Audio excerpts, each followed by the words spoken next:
because at that point, if I were to choose 1%, I'd be in a worse place as far as drugs, pornography, or you know anything of the sort of purchasing sex or prostitution, participating in that kind of thing, which I hope to never do.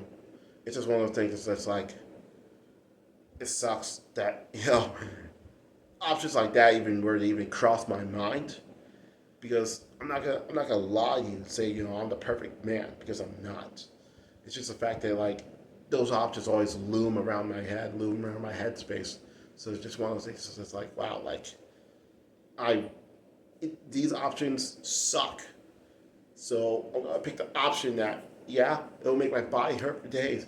I'd be sore for days, but in the long run, at least I'm not gonna be either in debt or you know catching a disease I can't cure without having to pay a hefty fee, or you know being blacked out by a certain cocktail of drugs, right? Like the big three, the worst three of them all in that case. If I were to pick that dark place, so that's why I am the way I am. That's why I lift the kind of way I lift.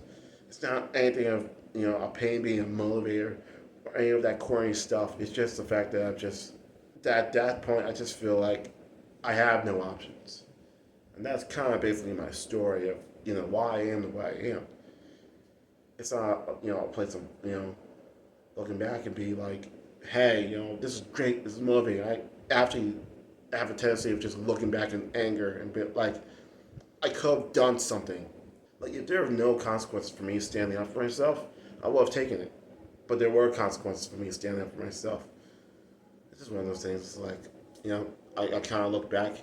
It's just like, wow, yeah, and the whole social thing and whatnot. Like, I haven't seen any much more improvement out of it.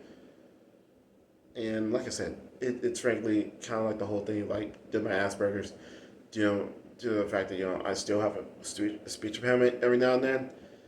People always judge me and make fun of that, and they also make fun of the fact that I like a vehicle, a car to their standards, or a driver's license at that point, which I'm learning to drive. But like at the same time, a lot of people look down on you on that. A lot of people look down on me on that, and it's just one of those things. It's like, well, at that point, you know, womp womp, and that's just why I am the way I am. So, love you guys. Stay strong.